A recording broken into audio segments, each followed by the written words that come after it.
जय श्री राम, हर हर महादेव। दोस्तों आज सुबह हम लोग जल्दी से तैयार हो जाते हैं क्योंकि आज हम लोग को कुदरगढ़ धाम जाना है और वहाँ किट्टू का मुंडन का कार्यक्रम था। तो सब लोग बुआ लोग घर ही पे आ जाते हैं क्योंकि पास में रहते हैं। तो और उसके बाद इधर सेल्फी की इन लोग सेल्फी लेते रहते हैं और सुबह का नज़ारा बहुत ही अच्छा हो चला था।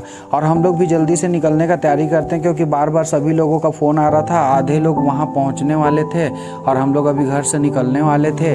तो फिर उसके बाद हम लोग भी जल्दी से यहाँ से निकल जाते हैं सब लोग, और बहुत ही अच्छा नज़ारा देखते हुए। लेकिन उम्मीद नहीं था कि इतना ज़्यादा भीड़ होगा। ये नदी का माहौल है जहाँ सब लोग नहाने धोने का कार्यक्रम चल रहा था और बीच बीच में बहुत जगह नहानी रूम भी बना था नहाने के लिए। और फिर जैसे हम लोग धाम पे पहुंचते हैं तो देखते हैं कि पूरा दुकान बंद है। सुबह के टाइम का नज़ारा कुछ इस प्रकार था। और फिर सब लोग पहले से पहुंच चुके होते हैं, हम ही लोग लेट करके पहुंचते हैं और बाकी लोग तो पीछे से अभी पहुंचे भी नहीं हैं। और ये देवी माँ का मुख्य द्वार है जहाँ से 1000 सीढ़ियाँ चालू होती है। और फिर हम लोग भी चढ़ना चालू कर देते हैं, पापा मैं भैया। बाकी लोग तो पहले ही चढ़ जाते हैं और बच्चे लोग हम लोग के साथ मस्ती करते हुए चढ़ते हैं।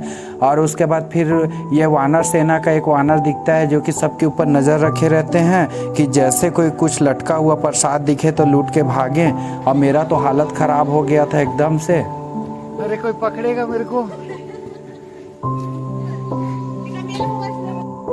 लेकिन मैं रुकता नहीं हूँ, बच्चे लोग के साथ बस चढ़ते ही जाता हूँ। मैं सोचा रुकूंगा तो हालत ख़राब हो जाएगा क्योंकि बाकी लोग आराम करते रहते हैं रुक रुक के। तो मैं बोला नहीं भाई चलना चाहिए। और उसके बाद इधर मेरा छोटा वाला भतीजा खड़ा रहता है तो मैं उससे थोड़ा बात करता हूँ। और ये दोनों भतीजा और भांजा को देखिए। और उसके बाद फिर हम लोग मस्ती करते चलते हैं। ये झरना का आवाज़ आप लोगों को आ रहा होगा, यहाँ पे झरना गिरता है और यहाँ से एकदम सीधा सीढ़ी चढ़ाई था। तो एकदम हालत ख़राब हो रहा था चढ़ने से पहले, देख के ही मतलब दिमाग ख़राब हो गया था। तो मैं इन लोग को बोलता हूँ कैसे चढ़ेंगे, तो फिर बुआ लोग कैसे भी करके मतलब खींच तान के सब लोग चढ़ने लगते हैं। इन लोग का उम्मीद नहीं था बुआ लोग का कि उन लोग भी आएंगे ऊपर, लेकिन सब लोग श्रद्धा भाव में हिम्मत करके चढ़ ही गए। फिर हम लोग खिंचाई करने लग जाते हैं सबका, बुआ लोग का।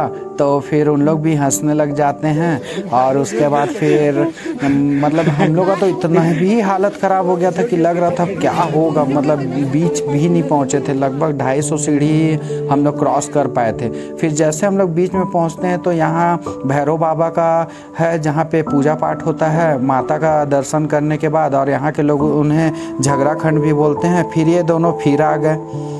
मतलब जब भी कैमरा देख रहे थे तो इन लोग आके हाथ ही हिला रहे थे। फिर मैं किट्टू को लेके फिर चलने लग जाता हूँ आगे। और हम लोग पहुँच जाते हैं विजय कुंड में जहाँ से जल उठाया जाता है और जाते हैं। ये कुंड कभी भी सूखता नहीं है, मतलब वो झरने का पानी इस कुंड में आते रहता है, धीरे धीरे भी आते रहता है, लेकिन वो कभी सूखता नहीं है। तो इस टाइप का यहाँ का माहौल था। और यहाँ लगभग 700 सीढ़ी कंप्लीट हो जाता है और यहाँ से नॉर्मल सीढ़ियाँ चालू हो जाता है तो उतना ज़्यादा पैरों पे दबाव भी नहीं पड़ता है। फिर हम लोग चढ़ते चढ़ते पहुँच जाते हैं जहाँ पे फ़ोटोग्राफ़र लोग मतलब अच्छा से एकदम डेकोरेट करके रखे थे फ़ोटो खींचने के लिए। तो फिर हम लोग उसके बाद आगे चलते हैं। तो जहाँ पे मुंडन का कार्यक्रम करना था वहाँ पे तैयारी चालू हो जाता है। ये एक्चुअल में बुआ लोग का रस्म होता है, उन लोग नए कपड़े लेके आते हैं और कुछ ऐसी वहाँ पे होता है मतलब रीति रिवाज के अनुसार। और आज का दिन इतना अच्छा था कि वहाँ पूरा भीड़ लगे रहता है चारों साइड, केवल मुंडन के लिए ही बच्चे लोग का। और उसके बाद फिर किट्टू का भी मुंडन चालू हो जाता है। लेकिन हम लोग उम्मीद नहीं किए थे कि इतना अच्छे से मुंडन करा लेगा, क्योंकि उसको थोड़ा सिर को छू भी देने से हमेशा गुस्सा हो जाता था। लेकिन इतना आसानी से मुंडन करा लेता है। और उसके बाद ठंडे पानी से उसको नहाना होता है तो देख के ठंडे पानी को रोने लग जाता है एकदम से। मतलब थोड़ा माहौल भी हल्का ठंडा वाला था तो स्वाभाविक सी बात है कि ऐसा होना था। फिर जल्दी जल्दी उसको हम लोग कपड़ा पहना देते हैं और मैं अपने गोदी में ले लेता हूँ ताकि वो ज़्यादा रोए मत, मेरे पास चुप हो जाता है जल्दी से। फिर यहाँ से 50-100 सीढ़ियाँ चढ़ने के बाद माता का दरबार आने वाला रहता है तो हम लोग वहाँ जाने लग जाते हैं जल्दी से, क्योंकि लेट नीचे का भी कार्यक्रम हम लोग को करना था। इसलिए फटाफट फिर किट्टू का मन बहलाते रहता हूँ, हल्का हल्का उसको सर्दी भी हो गया रहता है। और उसके बाद फिर कैमरे में देख के भी वो हाय सबको करने लग जाता है और हम लोग जयकारा लगाते हुए आगे चढ़ने लग जाते हैं। और फिर हम लोग पहुंच जाते हैं। ये तीसरा लाइन में हम लोग सीधा अंदर घुस जाते हैं, जहां से देवी माँ का दर्शन हो जाता है। बहुत सारे श्रद्धालुओं लोग का भीड़ लगे रहता है, आप लोग भी दर्शन कर लीजिए।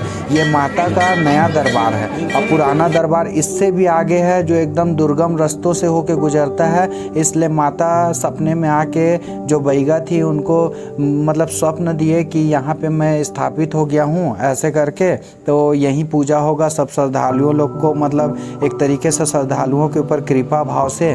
फिर यहाँ टीका उका लगाते हैं, पैर पड़ते हैं, फिर यहाँ आके हवन करते हैं। हवन का थोड़ा साइड में बना हुआ है, यहाँ पापा जी लोग सब लोग पूजा पाठ करते हैं और मैं भी उनको अगरबत्ती जला के दे देता हूँ कि लीजिए पूजा कीजिए, मेरा तो हो गया है पूजा। और उसके बाद फिर मैं इधर किट्टू लोग को संभालने आ जाता हूँ। फिर हम लोग धीरे धीरे करके एक एक करके सब नीचे उतरने लग जाते हैं, क्योंकि नीचे भी जल्दी से उतरना था, वहाँ भी कार्यक्रम को देखना था कि कहाँ तक पहुँचा, और सबके नाश्ते का कार्यक्रम था वहाँ। फिर यहाँ भैरव बाबा के पास हम लोग पहुँच जाते हैं, वहाँ भी मैं जल चढ़ा लेता हूँ और सभी लोग को देता हूँ। फिर सब लोग जल चढ़ाने लगते हैं एक एक करके, और उसके बाद हम लोग नीचे आ जाते हैं। यहाँ हम लोग सबसे पहले नाश्ता करते रहते हैं और वहाँ फूफा लोग और बुआ लोग आराम करते रहते हैं, और बाकी कुछ लोग ऊपर से भी नहीं पहुँचे रहते हैं। कुछ ग्रुप इधर बैठे रहता है सामने, और वो सामने जो दिख रहा है वो किचन, वहीं खाना वाना बनते रहता है, पूरा तैयारी होते रहता है। और इधर किट्टू आराम से सोते रहता है, क्योंकि रात को अच्छे से सो भी नहीं पाया था। और उसके बाद धीरे धीरे करके ना लोगों का भीड़ बढ़ते ही जाता है, पूरे परिवार वाले आते जाते हैं। लेकिन ये तो आधा ही था और मैं लेटा ही रहता हूँ, तब तक मेरा भाई आ जाता है, बोलता है अरे क्या कर रहे हो, चलो ना घूमने चलते हैं। वो किसी का बाइक लेके आता है, फिर हम लोग निकल जाते हैं घूमने के लिए। बाहर का माहौल तो इतना भीड़ भाड़ वाला था कि क्या ही बताऊँ, मतलब उम्मीद ही नहीं था। फिर हम लोग मेला साइड चले जाते हैं, जहाँ पे मेला लगना था। मतलब पूरा छोटा तौर पे एक मेला लगे रहता है, और ये हमेशा रहता है ये मेला। मतलब छोटे छोटे दुकान होते हैं और बहुत सारे यहाँ ना सामान खरीदने लायक, मतलब बच्चे से लेके बड़े तक, और भगवान का मतलब एक तरीके से फ़ोटो मूर्ति सब कुछ। और यहाँ पुलिस चौकी भी है कि प्रशासन मतलब अच्छे से सब कुछ चल सके, व्यवस्था देखने के लिए। मामा के कारण बहुत ही अच्छा व्यवस्था हम लोग का हो गया था, मतलब कोई भी दिक्कत हम लोग को नहीं हुआ वहाँ। और फिर हम लोग जल्दी से खाना खाते हैं, फिर वहाँ से जल्दी पैकिंग करके निकलने की तैयारी करते हैं। और अगर आप लोगों को वीडियो अच्छा लगा हो तो लाइक कर दीजिएगा, और चैनल को सब्सक्राइब करना बिल्कुल मत भूलिएगा दोस्तों।